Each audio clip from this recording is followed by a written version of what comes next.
Okay, so I'm going to check the sound now. That's what we're doing. We're going to make sure that the sound's working. Checking. Okay,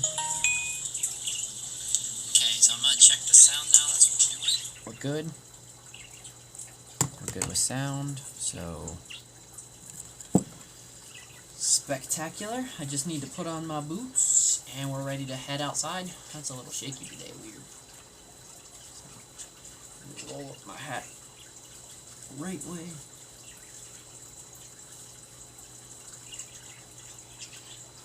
Okay. Wonderful friends, wonderful. Hope everyone is having a spectacular day. Let's make sure that the proper title gets saved. It does. Great. Happy.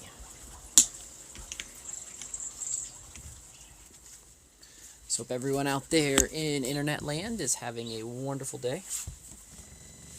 Me, I'm not bad.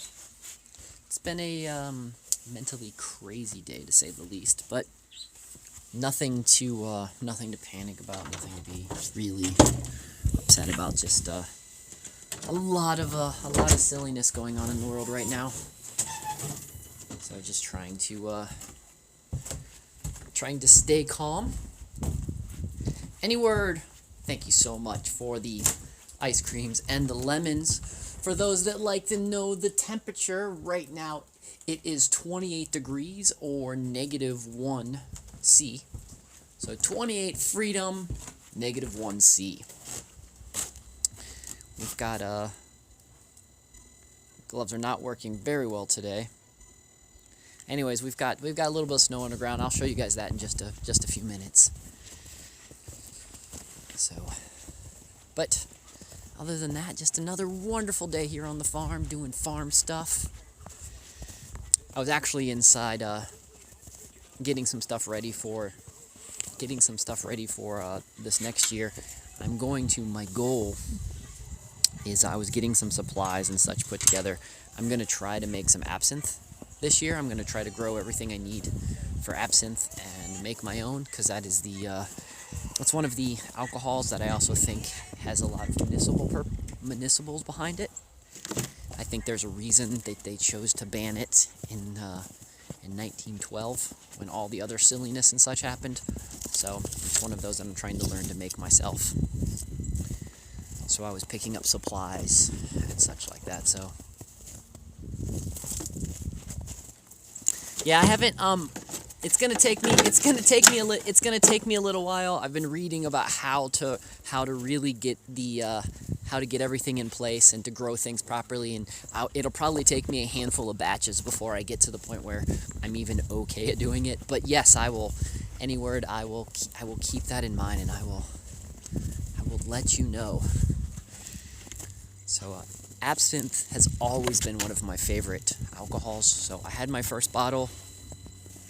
I had my first bottle back in, I think, like 2005, when it was still not legal here in the States. I had a friend go to the Czech Republic and brought me back a bottle, and that's when I absolutely fell in love with absinthe. It is my all-time favorite,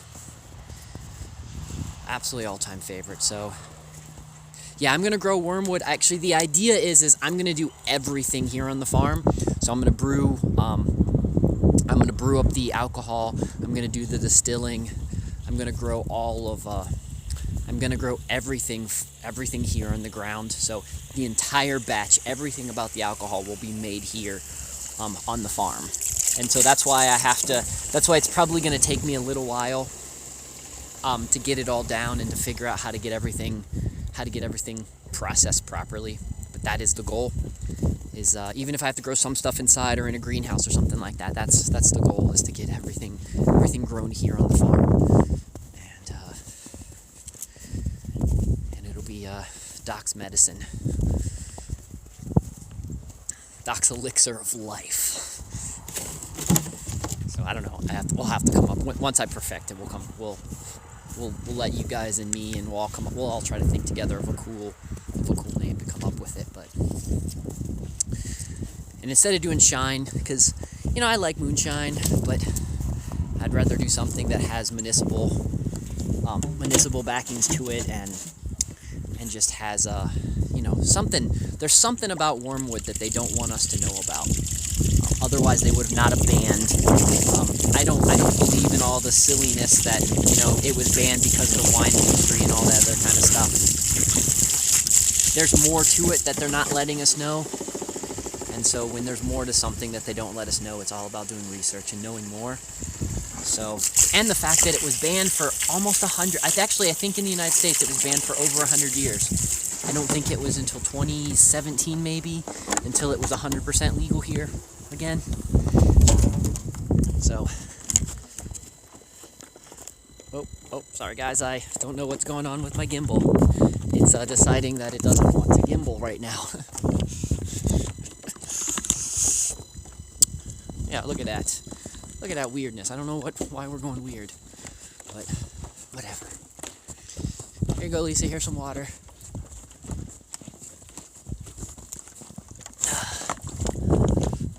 Gonna need 2 in the barn.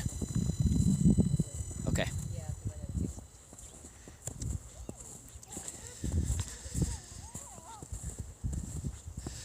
But anyways, other than that, that was what my main goal. I've been playing around with crypto. For those that know that I follow crypto markets a lot, there's just something, and I can't say it's scientific. I can't say anything other than I just have a feeling. And I've been dealing with cryptos since the very beginning. So I've had Bitcoin early doors. So, you know, I've went through the 2013 rise and drop, and I've been through the 2017 rise and drop. I mean, I can even go back and saying some of the earlier ones when, you know, it went from like 3 cents to like $26, you know, I was there as well. And I understand everything going on in the world right now, and that does play a role, but there's just something off about the crypto right now. It just seems something's making me nervous about how much it's rising. Now, the greedy part of me is ecstatic because this is spectacular. Like watching it climb up to, you know, cross 40 is just amazing. Especially, you know, with some of the stuff I bought in. You know, I bought in some of the early coins I have. You know, I bought in when it was still in the $1,000 range, and, you know, own a little bit when it was there. So, you know, for wanting to do things next year or this year, and wanting to be able to, you know, use it as a form to be able to expand, you know, maybe buy some more property or do some other kind of stuff. I love it. But as an investor, and as someone looking at it as an investment, there's just something that doesn't feel right yet. So I genuinely trust my instincts and try to counteract my idea of wanting to, you know, my Lambos into the moons, and trying to balance out that with realism of being a farmer and understanding how a lot of times your gut is far more important than sometimes the science, because usually our gut knows things that we don't. My gut's not telling me, my gut's telling me just to watch it. It's not even telling me to sell, because I haven't even got to the point of selling yet, but it's to keep a close eye on it and to know what's going on. Like I'm watching it, and I don't know, man. I wish I really could explain this better. It's almost like keep an eagle eye on things, and the answer will come to you. So I know I'm only sharing this because it confuses me as well, because it's not something I'm even willing to act on just yet, but it's something that's like, it's like triggers, like a flag. It's a yellow flag instead of a red flag, you know. Let's keep your eyes peeled. So that's where I'm at with that. I also let you guys know, this is just another reminder to all yous out there. Don't keep, unless you're trading on a regular basis. Unless you're trading on a regular basis, don't keep most of your money on the exchange. So I've been screwed twice. I've been screwed twice in my life. So the first time with Mt. Gox, again, that's when Bitcoin was the main player in the game, and that's when Mt. Gox got hacked. And then again in 2017, when Cryptopedia, the exchange in New Zealand, got hacked. I had very little on there, but I still lost. I still lost by having money on that exchange, and they got hacked and shut down. So that's taught me a valuable lesson to keep unless it's money I'm trading with, to keep very, very little on the exchange. And sometimes I'll put things on the exchange, and I'll trade for a while, and I'll just like, you know what, I'm just going to invest. I'm just going to let that sit. If I think I'm going to let a coin sit for a while, I'll take it off the exchange and put it on a paper wallet or put it on my ledger, such like that. So, anyway, you were asking about to let you know when I sell. So, right now, if Bitcoin gets above like 45, I'm gonna probably move that over to an altcoin.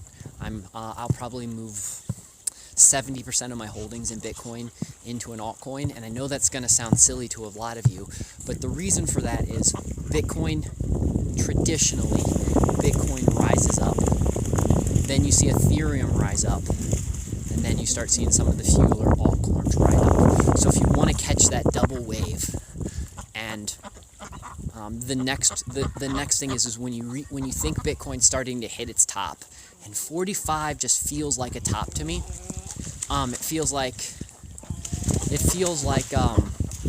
that's the point. So with the altcoins, Monero is an altcoin. Some people consider Litecoin an altcoin. Tron would be considered an altcoin, and then anything built on like the Ethereum blockchain, most of those are true altcoins. The reason for that is coins under like a couple $100. People see the really, really high profit value, the really high profit of Bitcoin, and so they get excited. And the psychology behind that is then they jump into a coin that they feel like they can buy a lot of with the idea that it's going to moon. So now with that though, you do have to be a lot more diligent if you're going to play in the altcoin market. Once that coin reaches like an all-time high, that's when you sell. You don't ever try to sell the top of an altcoin. You try to sell as a day trader. You try to sell that. You try to sell one of the peaks, even if maybe you lose like 5 to 20%. The fact is you should have probably gained a 50 to 100% increase off of that coin before it reaches all-time high. So. In past, I would have said Ripple, XRP would have been a good one, but with everything going on with that right now, that's kind of a dangerous altcoin. If you want one of like the penny coins, the cheap coins as an altcoin, like let's just say you don't have a lot of money to play in this right now. Cardano, that's ADA, and Stellar Looms, that's XLM. Those are two of the really cheaper altcoins that are worth playing with right now. So, I actually own some of that. Daimatra, I actually own some of that because that's the coin I'm trying to understand how their staking works. I really like that they automatically re-put the other coins in and you get your interest and such like that. So I own a couple $100 in that. It's more of an experiment. So no, Stellar Looms and Ripple are two distinctly different coins. They do virtually the same thing, but they are not the same. And Stellar Looms, which is XLM, Stellar Looms actually filled out all the paperwork properly. Stellar Looms is also ran by a nonprofit. So the CEOs and those running that will never actually be able to get rich off of Ripple because the nonprofit is who owns all of the coins that haven't been released yet. So it is a different program, and it has a different... A lot of the similar people were involved with whoever made Ripple also made XRP. XLM, which is Stellar Looms. So but they are different coins.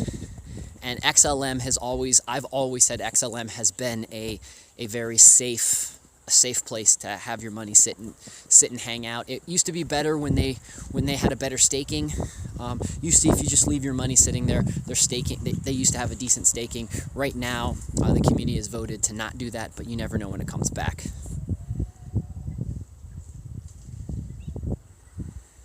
Yeah, XRP, there are still a whole lot of XRP fanatics. I own about 1,000 XRPs, Ripple. I own about 1,000 Ripple. I'm going to hold on to it for a while. I bought all my Ripple when it was like 10 cents, so I'm not actually too worried about it. So hopefully in the near future, if Ripple, Ripple could come back, it could bounce back, it could get hurt. It's just right now I just kind of avoid it. I just let it sit. As much as I don't want to lose, I have about $100 invested in Ripple. I don't want to lose that $100, but for the chances of being able to turn that $100 into $1,000 or more, I'm willing to let it sit. So I'm willing to hodl that one and let it go for the ride. So we will see. My hands are absolutely freezing today. This is not cold as it is.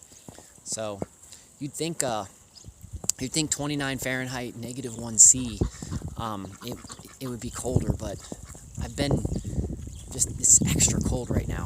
Don't know why. Yeah, spin you guys around so you guys can check out the ducks swimming in the pond with the snow on the ground. We got about 2 inches last night, and we're supposed to be getting more as things progress. I'm also trying to, for those that also know, I'm also trying to take some of the profits out of the coins and buy and get pre-orders down for a bunch of bees this year, because I'm really going to try to hit up the bees and such hardcore.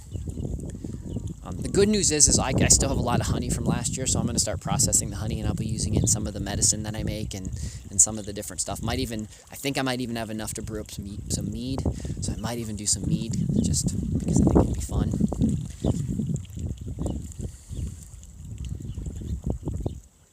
You guys can see the earthwork dam's actually holding up about exactly how I wanted. It's about the height now. I wouldn't mind it getting a little bit higher, but I'm actually pretty happy with the height that the pond is right now. That the duck pond is right now. So these smaller ponds and some of the other ones, I still got to do some more work, but give and take every day. Got to do a little bit. Always finding something.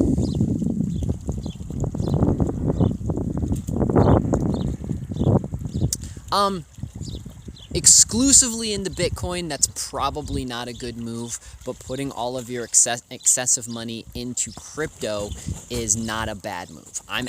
That's what I'm actually doing right now, but I am not just keeping it solely in Bitcoin. I'm paying attention to which ones is moving up and that kind of stuff, and I have lots of alerts on my phone right now, so that if need be, if I get a little nervous, I'm pulling stuff out.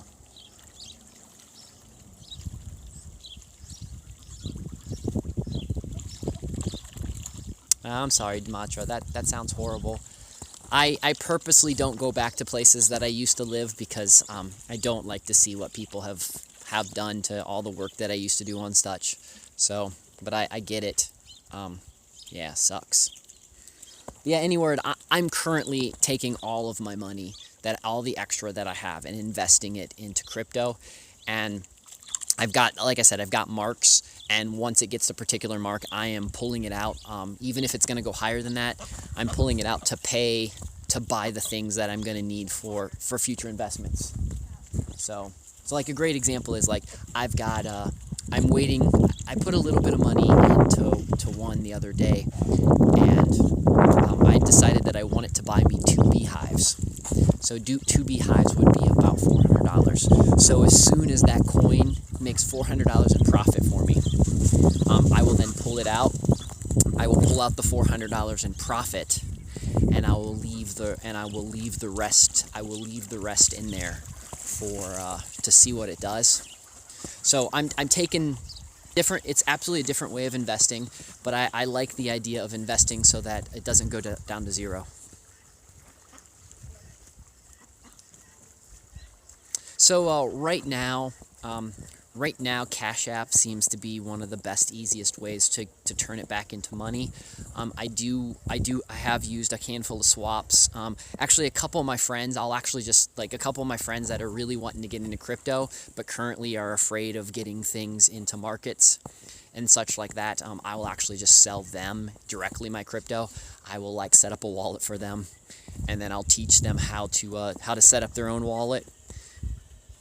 And so I'll transfer it over to their wallet, and then I'll teach them how to transfer it from their wallet to their own wallet, and then they just give me cash. And so all of that gets what I love about that is everything's off books then. And I'm not breaking the law or anything. I'm just doing things.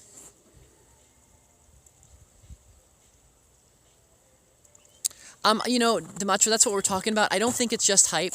I don't think all of that's just hype or anything like that. I think a lot of people, it's a lot easier to buy crypto this year than it has been in past years. We have things like Coinbase makes it pretty easy. Cash App, we were just talking about Cash App is a good way to buy crypto.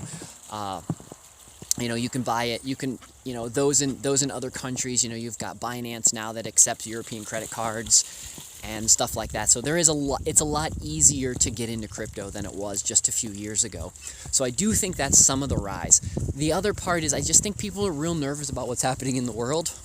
But like I said right now, something feels off about all of this. I don't know what it is, and I'm not currently taking any actions, but I am observing, and I am just trying to keep my instincts in check and to see what I think's going on. So I've told people, I'm not giving any type of buy or sell advice.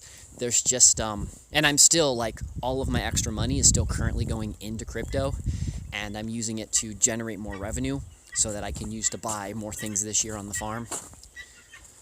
So we really want to build a greenhouse, and me and Lisa really want to build a greenhouse, and we really want to build a house for interns. So if I can skate away with a little bit of money this year to do both of those, that would be spectacular. So I really need to try to get together. If I can net on crypto this year, if I can net somewhere between 10 to 25,000, that should be enough to do 2 major big projects here. And so I'll just, what I'll do is take it all like I normally do and donate it all to the nonprofit, and then the nonprofit will use that to build and do the cool things. So, because I don't take a paycheck from the nonprofit. I usually just give all of my money to the nonprofit so that I can do all the projects that I need to do here and have it function part of the nonprofit, so that the nonprofit keeps building assets and becoming a better tool for everybody in the future.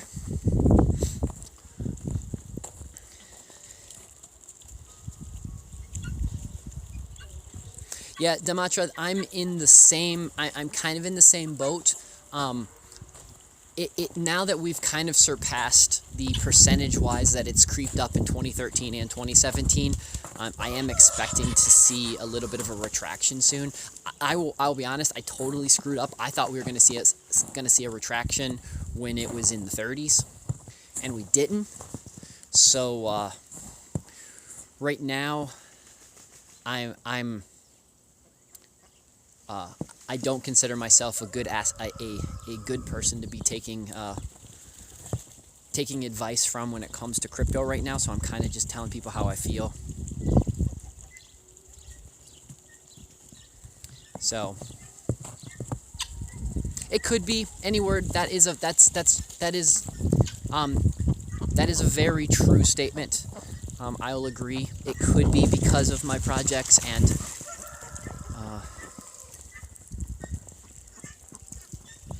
I might agree with that.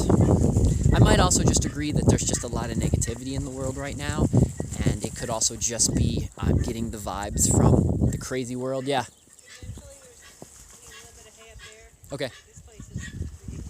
Okay, I'll get some hay. I'll get some hay to this barn right here. Anything else? What you're gonna point up there? Well, they all need a little bit of hay, but okay. It's one of those things that mainly for Okay, so we're gonna go get some hay, guys. Because Lisa's saying that the different bunny barns and the different hay barn, the different things are going to need some extra hay, so we're going to walk down here to the tent. So, hey Tina, welcome.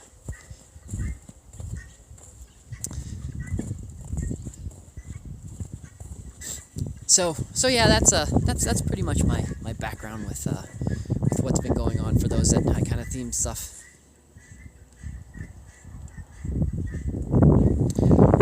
Well, you know, you're probably correct, any word. You are probably correct, but also fear. If the media starts doing a whole lot of FUD and bringing down fear, and with a lot of investors wanting to try to get at the bottom, you know, they're gonna, if they see it start dropping really hard, they're gonna sell with the idea that they know that it's gonna drop. That's gonna drop quite a bit lower, and that they can jump in and, you know, sell with what they got now and hopefully try to double. I mean, that's what I'll do. That's what I do as a. That's what I do a lot as a day trader and such, is when I start seeing it drop, I'll sell with the idea that it doesn't matter as long as it drops lower than what I sold it for.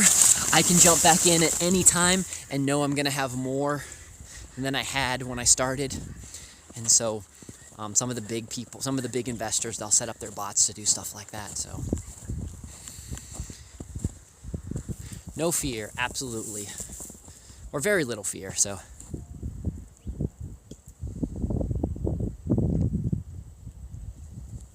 You know, that's the problem, is whales do play a big role. I actually know of a Bitcoin whale. He's an early doors, early day miner, and he keeps a lot of stuff quiet, but he's told me some of the trips and ticks that he does. So for those that don't know, I like to surround myself by rich people, but I have no desire to ever be a rich person. I like talking to the rich because I can learn more about stuff that I don't currently understand. But being rich sounds, as silly as this is going to sound to a lot of folks out there, being rich sounds like an absolute crazy burden to me. I like currently that I don't really have to worry. Wiggly phone. I like currently that I don't have to worry about like lots of crazy stuff. Let me see why this is getting so wiggly. Maybe that'll fix it. Yeah, it just made it worse. Okay, let's see. I don't know why we're so wiggly. Silly gimbal. Ugh. Give me a second, guys. Let me redo this gimbal a little bit. See if I can get it so we're not so crazy shaky.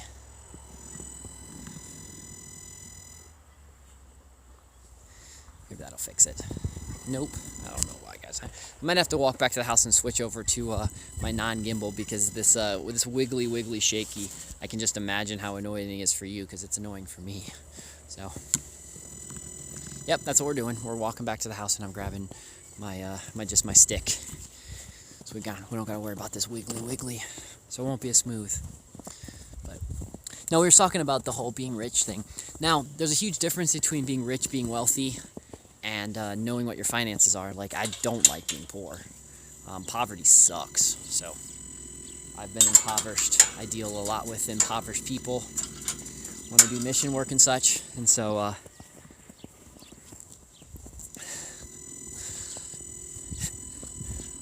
so I don't personally like that. I like wealth with knowledge, and wealth with the resources that I have. Wow, is it this gimbal is totally acting up. So this is a 3-point gimbal too, guys. So I don't know if I bumped it hard today, if the battery's low, what's going on, but you get to see the wiggles. And now I have to figure out where I actually put my my other stick and such. I do have another gimbal. Could always try to switch to it and see if it's working, but whatever. We're just gonna find my stick real fast and figure out how to make this so it doesn't do the craziness.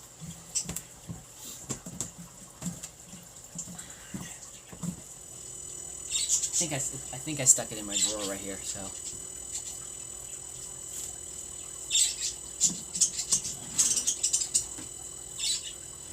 Oh, here, do you want to see what I'm talking? So what's happening? I'll show you. So I don't know if you can see the gimbal very well. If you guys can see the gimbal, how it's shaking a little bit. So what's happening is the gimbal's trying to stabilize, and so it just does this crazy wiggle when it can't stabilize right. And I'll show you guys when the gimbal turns off, you can see how it just hangs out there. So that's what was happening. Right now, trying to figure out where I put that. I pulled it out today, so I knew